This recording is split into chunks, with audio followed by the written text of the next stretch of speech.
지난주 우리는 주님께서 가르쳐 주신 기도, 용서를 위해 기도하라라는 말씀으로 은혜를 나누었습니다. 하나님께로부터 죄의 용서함을 받았음에도 다른 사람을 향한 원통함을 풀지 아니하고 남보다 의롭다라는 교만함과 완악한 마음 때문에 남을 용서하지 않기 때문에 주님께서는 우리로 용서를 위해 기도하라라고 말씀하셨습니다. 또한 자신을 용서하고 남에 대한 용서를 지켜내기 위해서 주님께서는 우리로 용서를 위한 기도를 이어가라라고 말씀하셨습니다.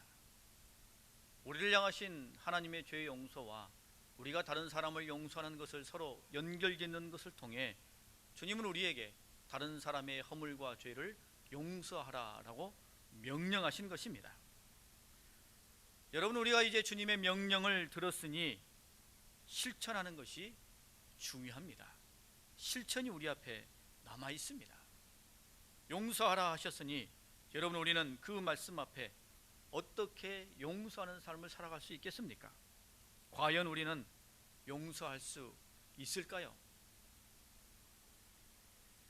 용서하라라는 주님의 명령을 듣는 것보다 용서하는 일이 훨씬 어렵습니다.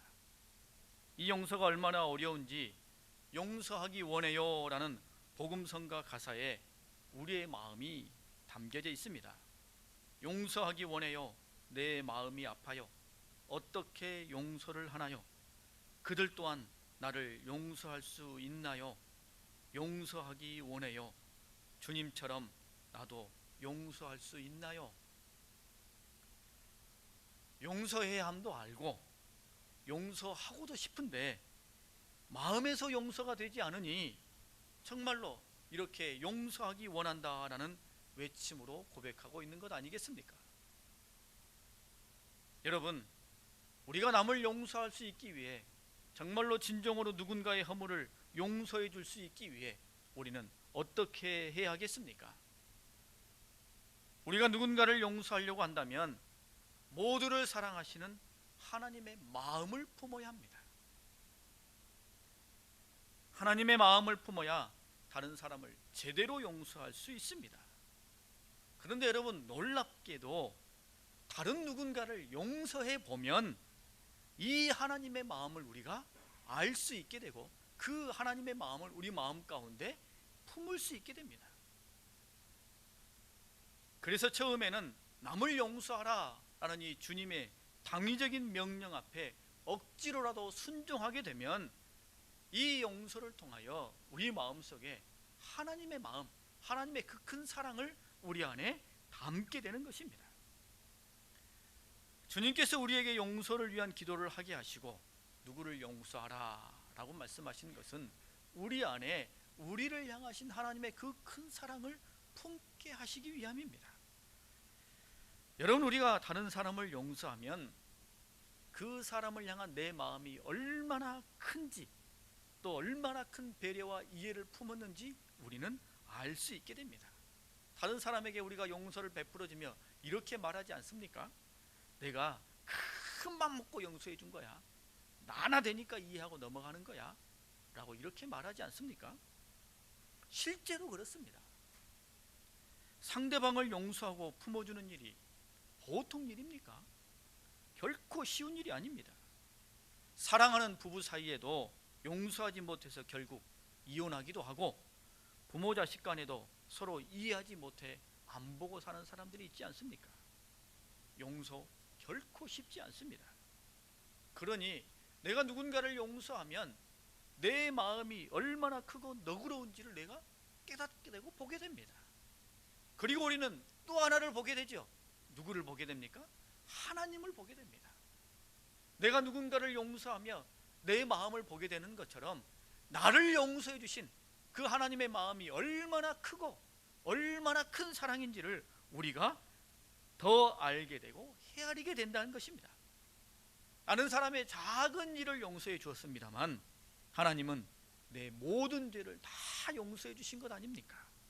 그러니 그 하나님의 마음에 놀라게 되고 또 감격하게 되는 것입니다. 정말로 하나님이 나를 이처럼 사랑하시는구나. 내가 이런 큰 사랑을 받고 있구나 라는 것을 내가 다른 사람을 용서해 보면 더 뼛속 깊이 느끼게 된다는 것입니다. 여러분, 우리도 자식이었을 때는 부모님의 사랑이 얼마나 큰지, 헌신이 얼마나 숭고하신지, 내가 얼마나 금지옥엽 귀염받고 사랑받고 자랐는지 제대로 알지 못합니다. 그러나 결혼하고 자식 키워보면 부모의 사랑이 무엇인지, 나도 얼마나 큰 사랑받고 자랐는지 알게 되지 않습니까? 우리도 누군가를 용서해 보면 우리를 향하신 하나님의 마음이 얼마나 큰지, 그 큰 사랑이 얼마나 숭고한지 우리가 깨닫게 된다는 것입니다.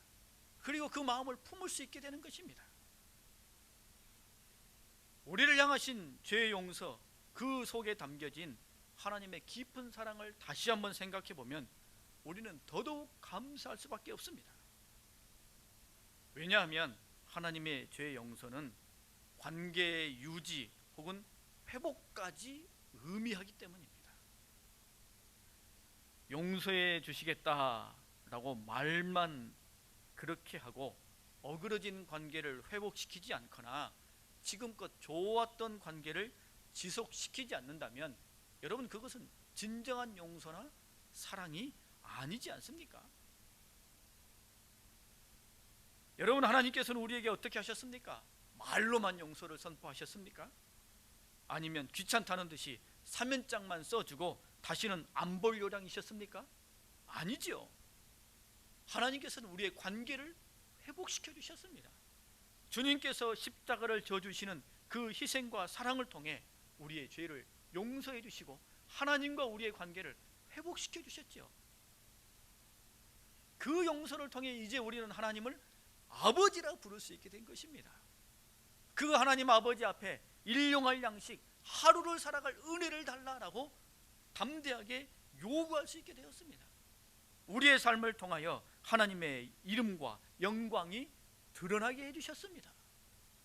그리고 우리에게 하나님의 나라와 뜻을 이루어가는 엄청난 사명을 우리를 믿고 맡겨주시는 관계까지 이루어주신 것입니다. 주님께서 우리에게 베풀어 주신 용서는 그저 그래 용서해 줄게 이 정도의 차원이 아니라 하나님과 우리의 어그러진 관계를 회복시켜 주시고 연약하고 부족함에도 불구하고 우리를 믿어주시며 하나님과 우리의 관계를 끝까지 지켜내시는 그 놀라운 사랑이 그 속에 담겨 있다는 것입니다. 그래서 여러분, 우리가 남을 용서하는 것을 통해 하나님이 우리를 얼마나 사랑하시는지를 더 깊게 깨닫고 발견할 수 있기 때문에 하나님께서는 우리를 통해 누군가를 향한 용서를 이루기를 원하신다는 것입니다. 처음 시작할 때는 이게 어렵습니다. 부담스럽습니다. 힘듭니다. 그러나 누군가를 용서하기 시작하면 내 마음속에 하나님의 마음이 자리 잡게 되죠. 그리고 그를 진짜 용서할 수 있는 그런 단계로 나아갈 수 있게 되는 것입니다. 그러므로 여러분, 우리는 우리의 현실의 삶에서 최선을 다해 용서해 주어야 합니다. 용서를 이루는 삶을 살아가야 되죠. 우리가 정말로 누군가의 허물을 용서해 주어야 할 경우들이 두 가지가 있지 않습니까? 그 첫 번째는 상대방이 용서를 구하는 경우입니다. 여러분, 누군가를 용서한다는 것이 쉬운 일이 아닙니다만 그래도 내가 누군가를 용서해 주리라는 마음을 가지고 있는 경우 상대방이 찾아와 용서를 구하고 자신의 허물의 부족함을 고백한다면 그를 용서해 주기가 훨씬 수월합니다. 자신의 잘못을 인정하고 용서를 구하면 그 사죄의 진정성이 정말로 어느 정도인지 정확히 알 수 없겠습니다만 그래도 우리가 누군가를 용서해 주기 훨씬 쉬운 일입니다. 용서하라 라는 것은 주님께서 우리에게 명령하신 것이고 또 용서를 구하는 경우에 대해서는 아주 구체적으로 우리에게 지침을 말씀해 주셨습니다. 누가복음 17장에 보면 만일 하루에 7번이라도 내게 죄를 짓고 7번 내게 돌아와 내가 회개하노라 하거든 너는 용서하라 라고 말씀하셨습니다. 마태복음 18장에 보면 예수께서 이르시되 내게 이르노니 7번뿐만 아니라 7번을 70번까지라도 할지니라 라고 말씀하셨습니다. 여러분, 사실 우리가 누군가에게 상처를 받고 억울한 일을 당했을 때 그 손해와 상처의 회복은 고사하더라도 그 사람으로부터의 진정 어린 사과만이라도 우리가 간절히 원하지 않습니까? 그 말 한마디면 내 마음에 묵은 채증이 다 내려갈 것 같은 그런 마음이 우리에게 있습니다. 개개인의 소소한 분쟁, 그 속에 우리 마음에 품고 있는 억울함, 상처, 긴 세월의 답답함을 풀어주는 진정 어린 사과, 이것을 우리가 원하고 또 원하는 것 아니겠습니까? 세월호 유가족들의 가장 큰 아픔이 무엇이겠습니까? 진정으로 책임지며 진정으로 사과하는 사람이 없다는 점이지요. 의구심도 많고 이해할 수 없는 일들도 많이 있는데 아무도 속 시원하게 말해주는 이가 없으니 사실은 상처 위에 소금을 뿌리는 격입니다. 이런 경우에 누군가가 책임을 지며 내 잘못입니다 라고 진정 어린 사과 한마디를 내어놓는다면 그 상처를 아물게 하는 그 시작점이 될 수 있는 것이지요. 잘못한 자식이 부모에게 울며 불며 용서를 구하면 부모는 도리어 용서를 구해주니 고맙다라는 마음을 그 심중에 담는 것 아니겠습니까? 용서를 구하는 사람, 그 사람이 우리에게 찾아오면 우리는 그를 용서해 주어야 합니다. 그리고 그의 손을 잡고 일으켜 세워줘야 됩니다. 물론 악의적으로 습관적으로 용서를 구하는 경우 머뭇거리게 되죠. 사악한 사람들은 심성이 착한 그리스도인들을 이렇게 이용하기도 합니다. 자기 마음대로 이기적으로 행하여 이득 취할 것은 다 취하고, 그리고 난 다음에 어물쩍 찾아와서 용서해줘 라고 습관적으로 반복적으로 말합니다. 여러분, 이런 경우 쉽지 않죠. 이런 경우 정말로 마음이 선뜻 내키지 않습니다. 그러나 주님께서 말씀하지 않으셨습니까? 주님께서 7번씩 70번이라도 용서해주라 라고 말씀하셨습니다. 그러니 여러분, 우리는 용서해야 합니다. 우리가 용서를 머뭇거리게 되는 이유가 여러 가지가 있습니다만 그 중에 용서에 대한 오해 때문에 우리가 용서를 머뭇거리게 됩니다. 여러분, 내가 누군가의 허물과 잘못을 용서해 주면 그 허물과 잘못이 다 사라지는 겁니까? 아닙니다. 그렇지 않습니다. 내가 그 사람의 허물과 잘못을 용서해 줄게 라고 말한다 할지라도 그 허물과 죄는 누가 용서해 줘야 사라지는 거예요? 하나님이 용서해 줘야 그 죄가 사라지는 겁니다. 우리가 누군가의 허물을 용서해 주지 못하는 것은 용서해 주면 그냥 깨끗이 사라져 버릴까 봐 그런 두려운 마음, 그런 마음이 우리 가운데 있기 때문이에요. 용서에 대한 오해가 있기 때문입니다. 여러분, 하나님께서는 우리를 먼저 보십니다. 그것 때문에 고민하고 갈등하고 괴로워하는 우리를 먼저 보시고 상대방의 죄를 용서하라고 말씀하시는 거예요. 그 사람에 대한 진짜 죄 용서는 누가 하시는 거예요? 하나님이 하시는 거예요. 하나님께 맡기라는 것입니다. 또한 우리는 죄 용서가 모든 것을 덮거나 그대로 인정해 주는 것이다 라고 생각합니다. 군입대를 앞두고 미국에 들어가서 한국 국적을 포기했던 유명한 인기 많았던 가수 유승준, 여러분 기억하시죠? 그가 얼마 전에 모 매체를 통해서 국민들 앞에 용서를 구했습니다. 그것 때문에 용서를 해줘야 말아야 하느냐, 설왕설래 말들이 많았습니다. 여러분, 과연 어떻게 해야 되겠습니까? 그런데 여기에서 우리가 고민하고 갈등하고 설왕설래하는 이 속에 용서에 대한 우리의 오해가 자리 잡고 있습니다. 여러분, 이 문제가 심각해지는 것은 그의 입국 허용과 용서를 관련시키기 때문입니다. 용서해 주면 입국 허용하는 것이고 입국을 허용하지 않으면 용서하지 않는 것이다 라고 생각하니 문제가 복잡해지는 거예요. 여러분, 사실 용서하는 것과 용서받는 것, 그리고 책임을 지는 것 사이에는 미묘하지만 확실한 차이점이 있습니다. 잘못을 용서해 준다는 것은 모든 것을 덮거나 부정으로 취득한 이득을 그대로 인정해 준다는 것이 아닙니다. 여러분, 우리가 컨닝을 했다고 생각해 보십시오. 제가 컨닝했습니다. 그래서는 그것에 대해서 용서를 구한다고 생각해 보십시오. 그때 어떤 마음이겠습니까? 그 일에 대한 죄 자체에 대해 용서를 구하는 것뿐만 아니라 그 일에 대한 책임, 그것까지도 기꺼이 내가 지겠다는 의미입니다. 그런 마음으로 용서를 구하는 것이죠.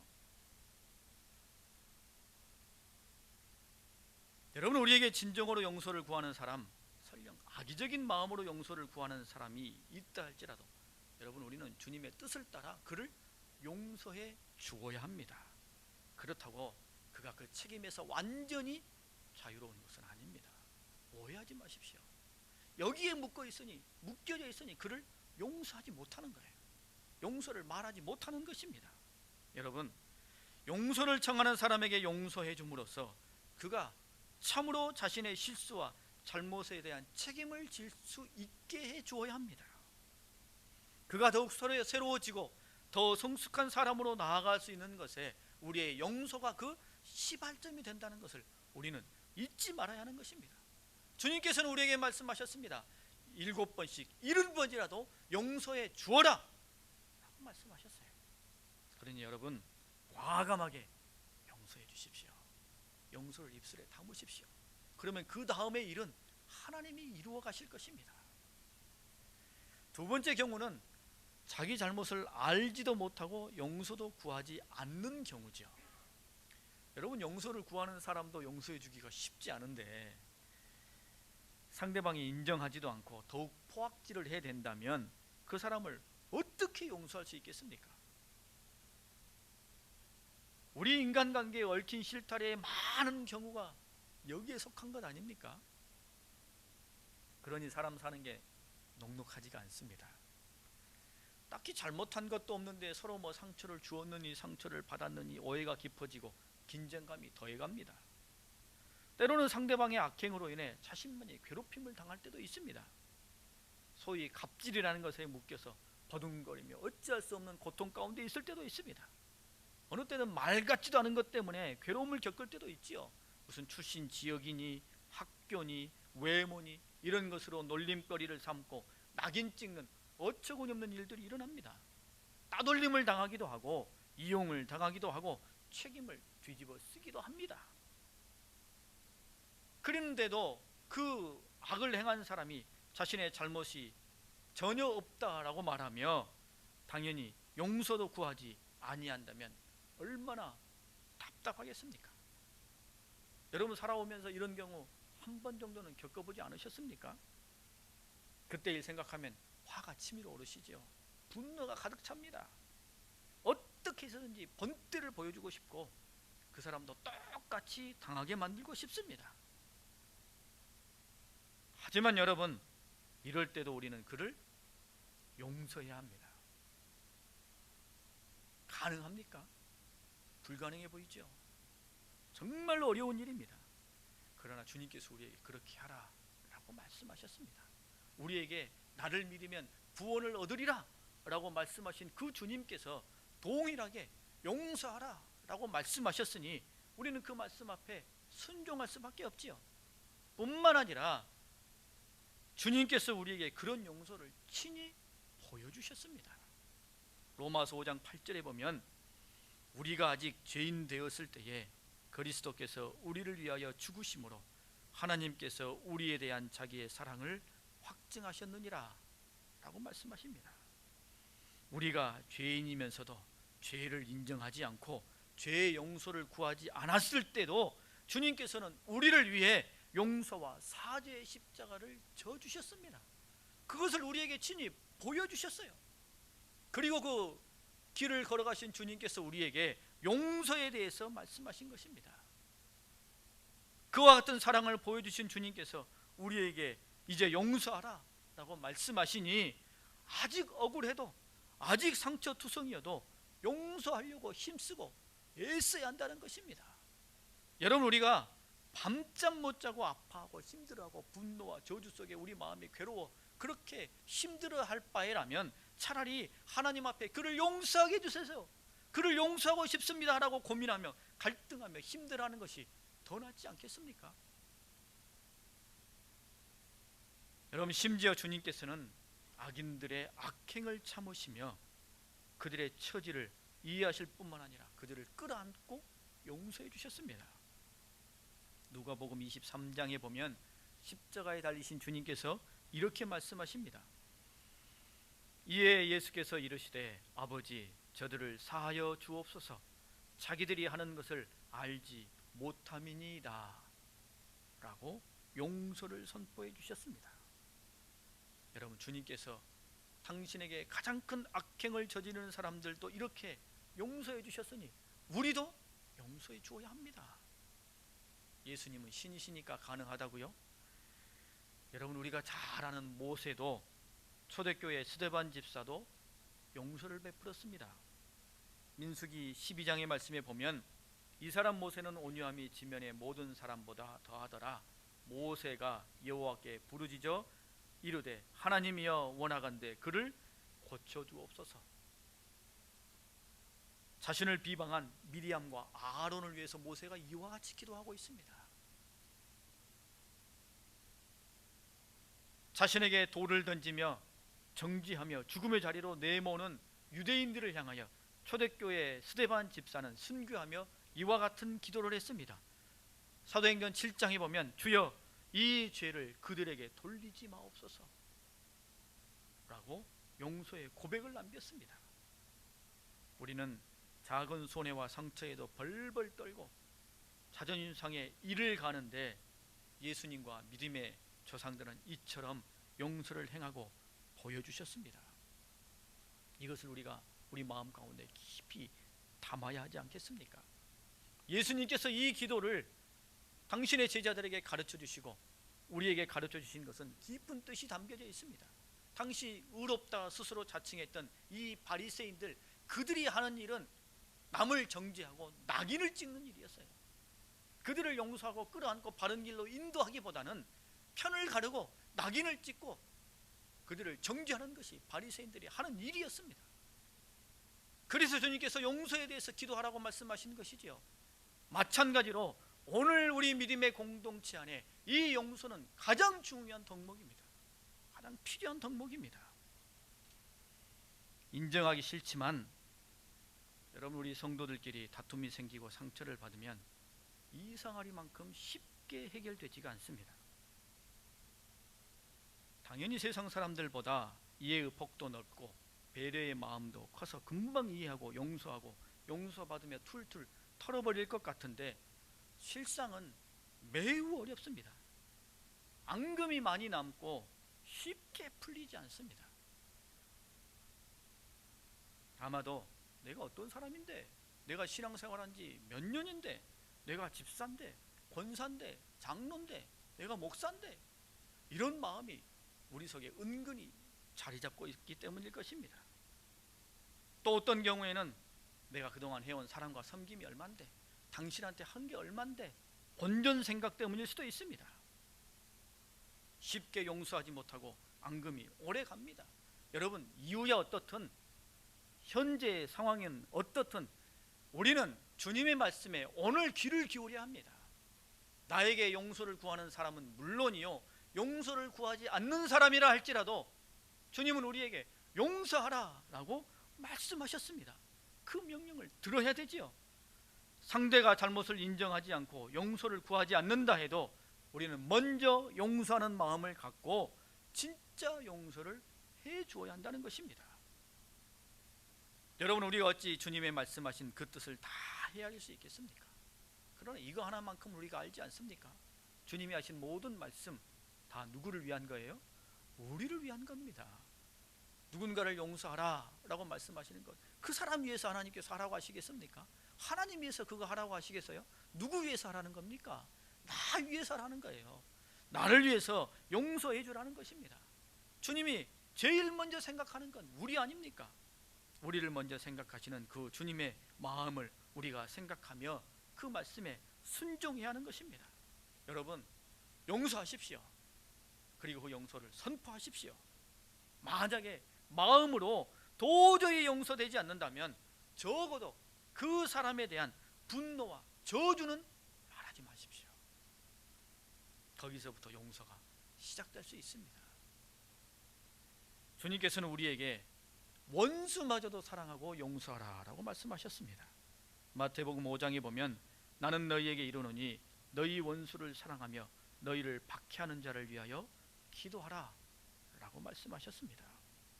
용서를 구하지 않는 이를 용서해주고 원수를 사랑하고, 무엇 때문이라고요? 누구 때문이라고요? 우리 때문입니다. 원수 때문에 괴로워하고 힘들어할 우리 때문입니다. 용서하지 못하고 분노와 상처를 안고 이 세상에서 연약하고 부족한 사람처럼 살아갈 우리를 염려해서 하나님께서 우리에게 용서하라라고 말씀하시는 거예요. 여러분, 우리도 자녀들이 정말로 해결할 수 없는 문제를 끌어안고 상처받으며 그렇게 뒹굴고 있을 때 자녀들에게 뭐라고 말합니까? 야, 그거 잊어버려라. 그거 잊어버려라. 왜 우리가 그렇게 말합니까?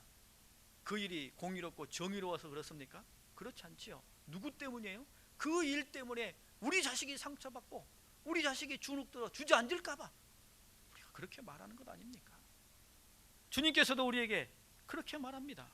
상대는 아무렇지 않아도 나만 고통 가운데 살아갈 것을 주님께서 참아 보실 수 없기 때문에 우리에게 용서하라 라고 말씀하십니다. 그래서 주님께서는 이 말씀까지 하십니다. 히브리서 10장 30절 말씀에 보면 원수 갚는 것이 내게 있으니 내가 갚으리라. 여러분, 정말 마음이 힘들어 용서하기 어렵고 사랑하기 어렵다면 이렇게라도 해야 됩니다. 하나님 앞에 내어놓으셔요. 하나님 앞에 미루세요. 하나님 앞에 그것을 전가하십시오. 그리고 우리는 하나님 앞에 이렇게 기도해야 됩니다. 하나님, 그 사람을 불쌍히 여기는 마음을 갖게 해주십시오. 하나님, 그 사람을 긍휼히 여기는 마음을 갖게 해주십시오 라고 기도해야 하는 것입니다.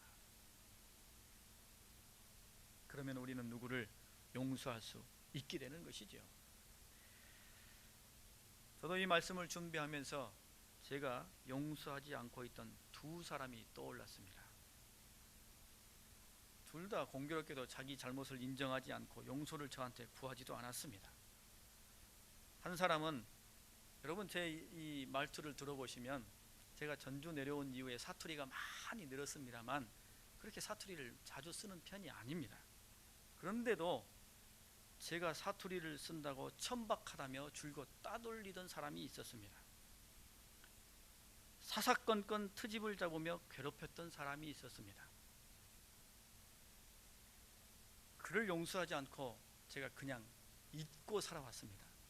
묻어놓고 그냥 살아왔습니다. 그것을 발견했어요. 그래서는 이 말씀을 준비하며 기도했습니다. 그리고 그 사람들을 용서합니다 라고 입으로 고백했습니다. 그리고 그들에게 복을 내려주시라고, 그들의 앞길을 활짝 열어주시라고 축복하며 기도했습니다. 여러분, 주님께서 주기도문을 우리에게 주셨습니다. 다음 주면 주기도문을 우리가 다 한번 살펴보게 될 것입니다. 그런데 이 주기도문을 우리에게 다 가르쳐 주시고 나신 주님께서 한 번 더 말씀을 덧붙이십니다. 그 말씀이 마태복음 6장 14절과 15절의 말씀입니다. 주기도문을 가르쳐 주시고 난 다음에 하나를 더 덧붙이십니다. 그 말씀이 이것입니다. 너희가 사람의 잘못을 용서하면 너희 하늘 아버지께서도 너희 잘못을 용서하시려니와 너희가 사람의 잘못을 용서하지 아니하면 너희 아버지께서도 너희 잘못을 용서하지 아니하시리라 라고 말씀하셔요. 얼마나 이 용서가 중요하면 주님께서 주기도문에서 다 가르치시고 난 다음에 마지막으로 한 번 더 덧붙이신 말씀이 이 용서에 관한 말씀입니다. 여러분, 용서를 마음에 품으십시오. 그리고 용서를 입술로 고백하십시오. 용서하면, 용서를 입술로 고백하면 누가 제일 먼저 은혜 받는 줄 아십니까? 내가 제일 먼저 은혜 받습니다. 내 마음이 편안해져요. 내 마음에 말할 수 없는 만족과 기쁨이 생깁니다. 하나님이 나를 얼마나 사랑하시는지도 깨닫게 됩니다. 다른 사람을 더 사랑할 수 있게 됩니다. 그리고 주님이 정말로 나를 용서하시는 것을 통해 내 주변에 하나님이 베푸신 그 주님의 십자가의 사랑, 회복과 사랑의 용서가 이루어지기를 원하신다는 것을 우리가 누리며 살아갈 수 있게 되는 것입니다. 여러분, 이 시간 여러분의 마음속에 머릿속에 용서하지 못하는 사람이 있습니까? 마음에 고백하십시오. 용서하십시오. 이해하십시오. 먼저 말하십시오. 안 된다 할지라도 정말로 한 번만이라도 조건 없이 용서해 보십시오. 그러면 그것을 통해 하나님의 큰 자유와 행복, 기쁨을 우리 모두가 받아 누리게 될 것입니다. 우리 함께 찬양하고 기도하겠습니다.